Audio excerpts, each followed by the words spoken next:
It is Black Friday, Cyber Monday, blow up your email inbox with a gajillion emails from every store you've ever bought from in your entire life season. And it's no exception here at It's Not Rocket Science. But I would hate for you to miss out on your last chance to save on It's Not Rocket Science resources and full year curricula in 2025. So I'm joining the consumerism crazy and letting you know that you too can save. You can save on It's Not Rocket Science resources Monday, December 1st and Tuesday, December 2nd with code CYBER25. On TBT, everything will already be marked 20% off on those 2 days. And then if you input that code at checkout, you'll get an additional 5% off. Now, if you prefer to purchase not on TBT, you can do so at my website, itsnotrocketscienceclassroom.com. And there, that code will be put in at checkout. And there at checkout, it will take off the full 25% at once. Again, that's CYBER25, and it is your last official chance in this year to save. So do not miss out. Happy December, teacher friends. It is the most wonderful and chaotic time of the year. I don't know about you, but our calendar is absolutely insane this month. And if yours is too, I want you to know that you are not alone. And that is why I think it is so important to look for ways in these crazy seasons of life to simplify our workload during times of the year like this, so that we have greater capacity for all of the life things that are so extra during months like December. And, I think we see it again during Maycember. You know what I mean? And so one of the ways that I personally started doing this maybe 2 years ago is that I use December as a time on the podcast to count down to the end of the year by replaying the top 5 most listened to episodes of the Secondary Science Simplified podcast. And I love doing this for 2 reasons. One is entirely selfish, and it's that by doing just a few weeks of these episode replays, it gives me a little bit of breathing room work-wise so that I have the time to have all of these interruptions from my children's schools with the, holiday performances and holiday parties they need help with and all of that. But also it gives me a little bit of breathing room work-wise so I have more time to finish up any projects that need to be finished up before the end of the year. So right now for me, that's looking like Unit 5 waves in the physical science revamp that I am desperately trying to finish before the end of 2025. We will see if I can do it. But the second reason I love doing this is that it helps me to keep the podcast going for you. And many of you may know that this is the only podcast that has been around for the last 4 years straight that puts out a new episode every single week that is specific to secondary science teachers.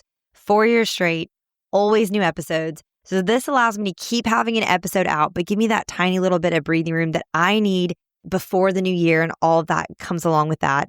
And many of you have said the last 2 Decembers that I've done this, that you've loved it and that it's been really interesting to actually re-listen to some of the old episodes because different things stand out the second time around when you hear them. So I love that.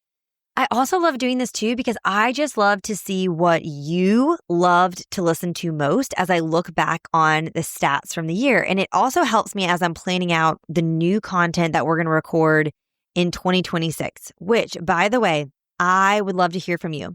Every year on the podcast, I put out a survey. It's just a few questions. I love hearing from listeners, and I use the results from the survey to plan out the entire year, literally. So I read every single submission, no matter how many hundreds there are. Okay, so I would love to hear from you. The link is in the show notes for the 2026 survey, but it's also bit.ly/SSSpod2026. That's SSSpod 2026.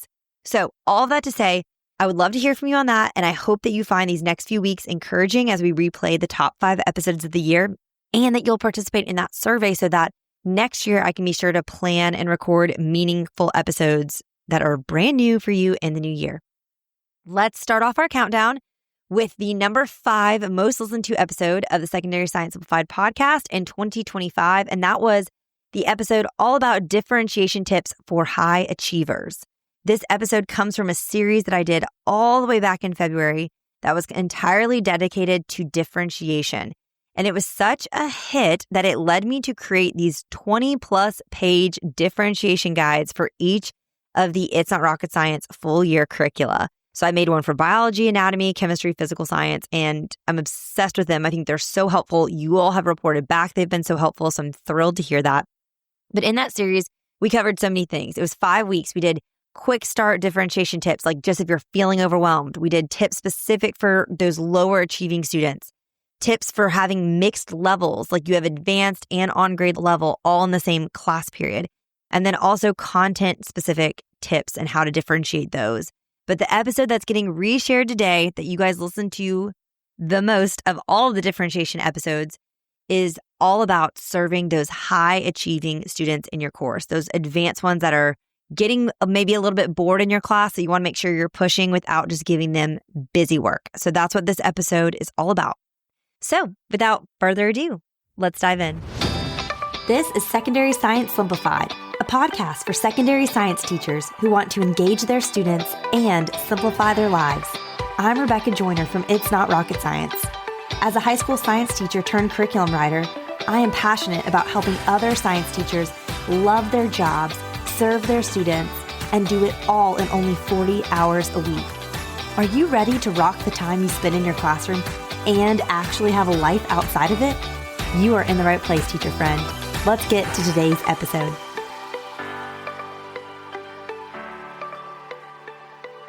My first piece of advice, and I mentioned this last week, is I highly, highly recommend going to the person above you who teaches the even higher level of what you teach, or who teaches the next course in your course sequence, and consult them.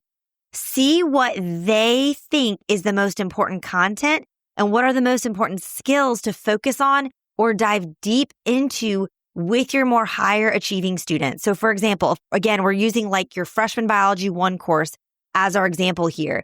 Go to whoever teaches AP Bio and say, hey, what do I need to be diving more deep into with my honors bio students? What are topics that you're like, wow, I really wish the students had seen this in honors bio before they get to me. I wish I was not the first time that they were seeing this. This is why I started introducing Hardy-Weinberg equilibrium calculations and, calculating allele frequencies with my honors bio students, was because I realized if they're just seeing this for the first time in AP Bio, the overwhelm factor is so real that they just do so much better when it's the second go round that they're seeing it. If you teach a course like a physical science, go talk to that chemistry 1 teacher or the physics 1 teacher. For me personally, I really prioritized Chem 1 because the sequence that my students followed in terms of their courses were typically physical science into biology and then into chemistry. And then maybe some of them would take physics as a junior or senior. So I really cared about that Chem 1 teacher and saying, hey, what are the things you really think would be helpful for them to have seen before or have had some skill acquisition there? One of those being, if you look at the NGSS, they really don't need to be knowing how to, write and balance chemical equations and write chemical formulas and name chemical compounds in physical science as an introductory course. They don't need to do that. But those are some of the hardest skills to nail down in Chem 1. And if those students have at least had some time doing that in the past, then when you get to Chem 1, it's so much less foreign for them. And then if they can get that down, that's one level that's then not going to impact them when you get to stoic. I found so many times that sometimes it's hard with stoichiometry because before we can even get into the math, they're not even balancing the equation right. And so that base level skill is impacting them learning these more intense skills, if you will. And so I really recommend seeing what they think and really going from there and saying, okay, what can I add in? Because the hope would be that in these honors classes, you are able to move at a quicker pace. And thus you could cover more content and add in more skills than you could in an on-grade level course. So I'm talking about how do you know what to go into above and beyond the standards, especially if you're using NGSS. You and I both know that the standards aren't crazy specific. They are really general, really broad. I love the 3D nature of them, but I think the greatest fault is their lack of specificity, which we'll talk about. We have an NGSS series coming up. But I think one of the things they do is like, they're going to tell you the bare minimum that you need to teach and the assessment boundaries, but you get to use your discretion as a teacher to decide which of those boundaries do you cross, which are the things that you go deeper into. And that's where I think getting advice from that person ahead of you is just invaluable. Okay, so that's just my initial tip. Now let's get into the 5 really specific tips for pushing those students harder. First, your assessments. You should be writing more challenging assessments for those students. Higher level thinking questions. Look at your Bloom's taxonomy. We're going to be going to those higher level questions. Oftentimes, my CP and honors tests will have the same multiple choice questions because multiple choice questions are so difficult to write. So I find making those the same is just a much easier baseline for me. And typically they don't have more than 20 of those, and they're about 1.5 to 2 points each. So it's not like the majority of their tests is multiple choice. And then using that open response to really ask those higher level thinking questions. My on grade level test, there's a lot of charts they're filling in. We're doing some matching. Maybe we're labeling a diagram. But in honors, it's going to be a lot more open-ended. A multi-step stoichiometry problem and chemistry for honors, it's just going to ask the end question. Whereas in CP, it's going to be broken down into an A, B, C, D, E type of question where I'm telling them, okay, part A, write the equation. Part B, balance it. Part C, now you're going to do this. I'm going to help scaffold that for them there, which again, we'll talk about more when reaching our lower achieving students. But I really think an easy way to push them harder is with those assessments. The second thing is with my higher achieving students, y'all, there is so much more autonomy and independence given to them and expected of them. Okay. I'm really not doing a lot of hand holding here. I'm really putting so much more of the learning back onto them. I'm expecting them to work really independently. And this is a tip that translates for reaching those outlier students in your honors and your on grade level classes, those really high achievers above the average in those classes. It's not to say I'm ignoring them, but I am expecting them to work very, very independently and to be able to work on their own and to find solutions to their questions as opposed to just coming straight to me. That is an expectation I set. It's a cultural expectation. I said at the top, other than the assessments, which we already talked about, these 4 tips are really culture shifts. And one of them is training these higher achieving students you are capable of doing so much more. Thus, I am expecting you to do these things on your own. And because of that, they're probably going to finish a little bit faster. And then I'm going to be utilizing those students to work alongside me to help their peers. I am a huge fan of peer support, of saying, okay, you finished early. If you don't have anything to work on for another class, or if you really want to read a book you want to read, that's fine. But I would personally love for you to partner with me and help me. Oftentimes, especially in a quantitative class like physical science, there's a lot of one-to-one that needs to happen to reach those lower achieving students. Take advantage of these higher achievers, these fast finishers, and say, come help me help your friends. The expectation is that we're all going to finish at the end of class together so that no one has homework. So I'm expecting you to help me in this. Now, if you're saying, how do you motivate them? That's going to be something we're going to talk about later. But I really push those students and say, hey, I see you. I see your giftedness. I see you are above and beyond the average student in this class. I would love to write you a recommendation for wherever you're heading after this. In order to do that, and for me to write this really well, I need you to be a partner in this class with me and serving your fellow students. And if you really understand this content really well, as you're projecting that you do with finishing early or maybe seeming bored, then you will easily be able to teach this to your classmates. And it's going to be a way that's going to stretch their brains too. And so I really, really hold that highly of hey, I would love to do this for you, but this is an expectation I have. If you don't want to do this, that's fine, but don't come circle back in 2 to 3 years and be asking me for a recommendation. So that's one way I motivate them. So first, we're really pushing them with assessments. Second, we're expecting so much more autonomy from them. Third, my advanced classes, or even my on grade level classes that tend to have a higher achieving compilation of students, because it's always so random who ends up where. Oftentimes how the schedules work out with their other classes, sometimes you can have 3 sections of on grade level biology and they're vastly different in ability.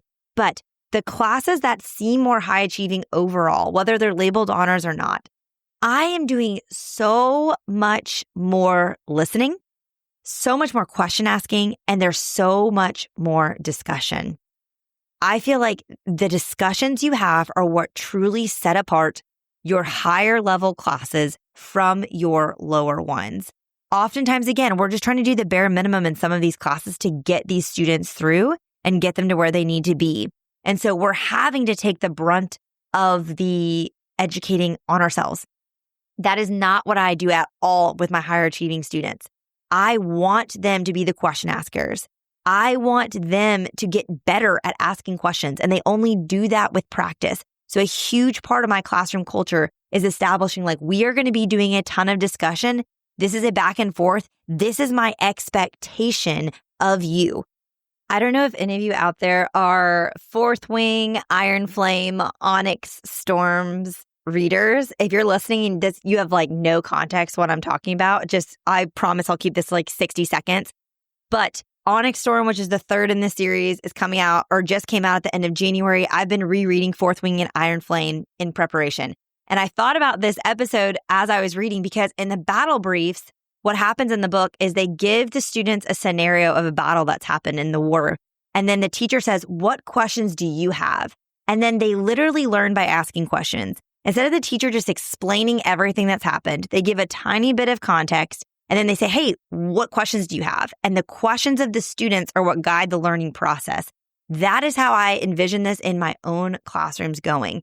I'm going to give you a little bit here, and then I want you to lean into figuring out what you don't understand, what you need more explanation of. I saw this especially work so beautifully in my AP Bio course when I taught that, but this can start happening in your honors courses. It can also start too with your higher achieving on grade level courses. It doesn't have to be limited to that, but I would really lean into discussion and getting them to ask more questions. You asking them questions, of course, but also training them to ask you questions as well. My fourth recommendation is so much more student choice, y'all.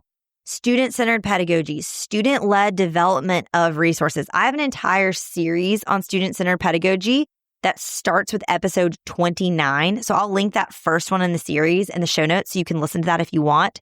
But I think creating space for students to explore their interests, to show what they know, their output, if you will, in a way that best suits them.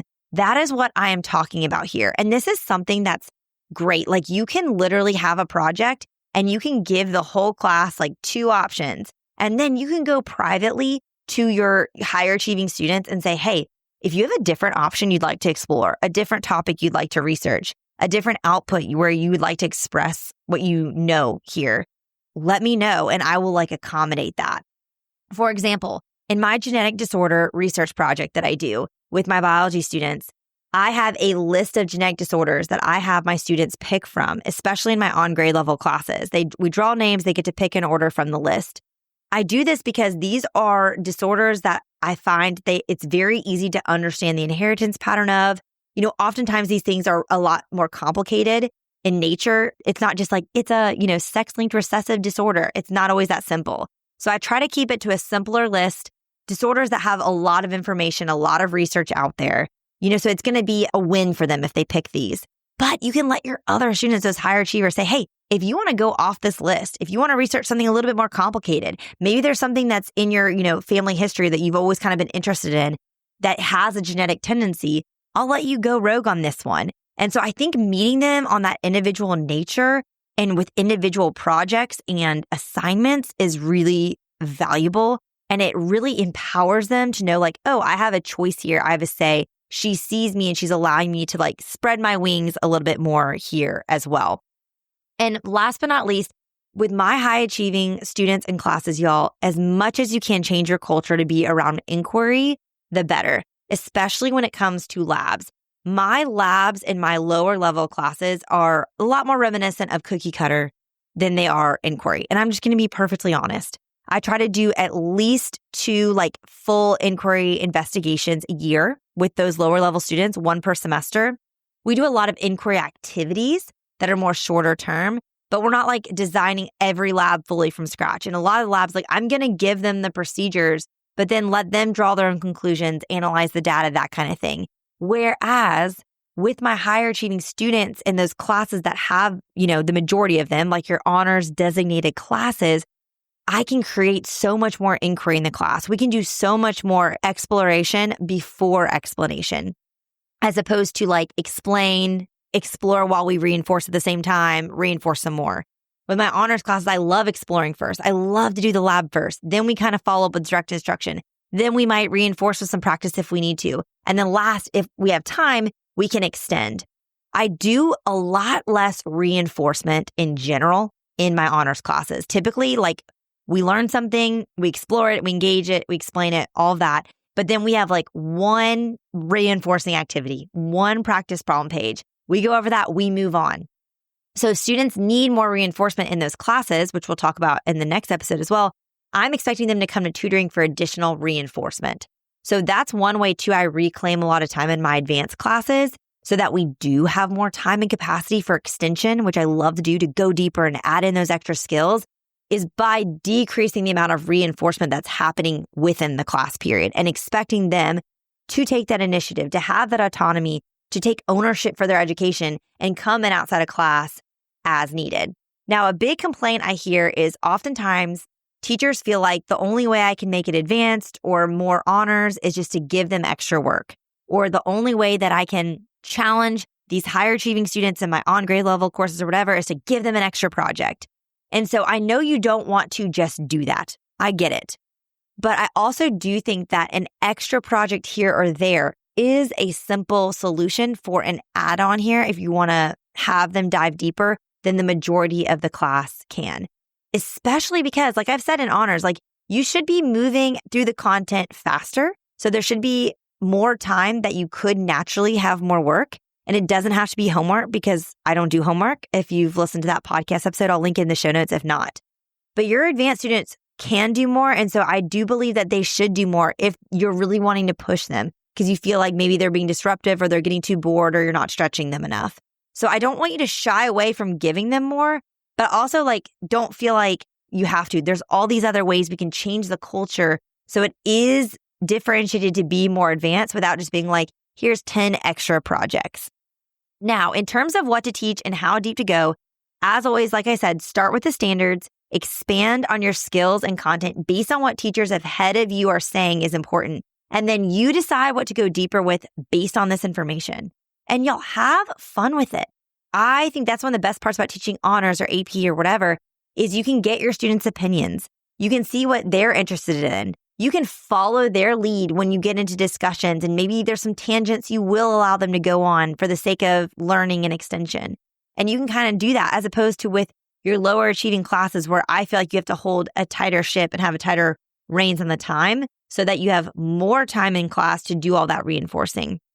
Now, a great opportunity, I feel like, for your high achieving students, if you're trying to do something for them that's extra from what the majority in your class is doing, is having them do an independent research project.